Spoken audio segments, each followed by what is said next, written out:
સુરતમાં high profile કૂટણખાનાનો પર્દાફાશ। થાઇલેન્ડની 8 વિદેશી યુવતીઓ સાથે રિસોર્ટમાં ચાલતા દેહ વ્યાપાર પર પોલીસનો દરોડો। 9 આરોપીઓ ઝડપાયા। સુરત જિલ્લાના ઓલપાડ તાલુકાના જોથાણ ગામમાં આવેલા અક્ષય રિસોર્ટમાં વિદેશી યુવતીઓને લાવીને ચલાવાતા હાઈ પ્રોફાઇલ કૂટણખાના પર સુરત ગ્રામ્ય પોલીસે મોટો દરોડો પાડીને દેહ વિક્રયના કાળા કારોબારનો પર્દાફાશ કર્યો છે। આ કાર્યવાહીમાં રિસોર્ટના માલિક સહિત કુલ 9 આરોપીઓને ઝડપી પાડવામાં આવ્યા છે, જ્યારે મુખ્ય સૂત્રધાર સુનિલ યાદવ અને અન્ય એકને વોન્ટેડ જાહેર કરાયા છે। રિસોર્ટમાંથી થાઇલેન્ડની 8 વિદેશી યુવતીઓને મુક્ત કરાઈ છે।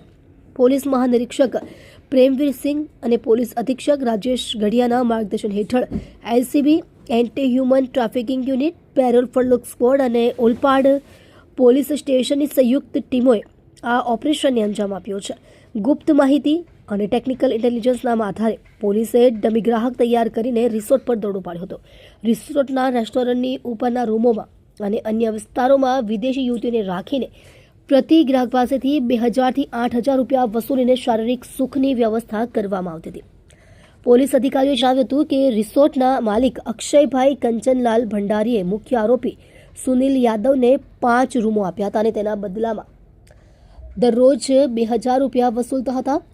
આરોપીઓ વિદેશી યુવતીઓને સુરત શહેરમાંથી લાવીને રિસોર્ટમાં રાખતા અને ગ્રાહકોને આકર્ષવા માટે વિવિધ વિઝા હેઠળ તેઓને ભારતમાં લાવવામાં આવતી હતી। આ કારોબારથી આસપાસના વિસ્તારમાં સામાજિક અસર પડી રહી હતી।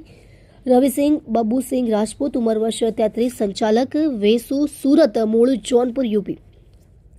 અક્ષયભાઈ ઉર્ફે ગોલ્ડી પ્રકાશભાઈ આઠવલે, અક્ષયભાઈ કંચનલાલ ભંડારી, રાહુલ તાલુક ઠાકુર, सूरजसिंह रामजी सिंह, अक्षयभाई दीपकभाई धामेलिया, सज्जन कालिकांचा ग्राहक, सुरेशभाई वालजीभाई राखोलिया ग्राहक, नरेशभाई छगनभाई पानसेरिया ग्राहक अमरेलीना ઝડપાઈ ગયા હતા અને સુનિલ યાદવ મુખ્ય સૂત્રધાર પાંડેસરા સુરત 11, રાકેશ રમેશભાઈ વસાવા અક્ષય રિસોર્ટ ઓલપાડ તેને વોન્ટેડ જાહેર કર્યા હતા। સાથે કુલ આશરે 20,62,000 રૂપિયાના મુદ્દા માલને કબજે કરાયા હતા।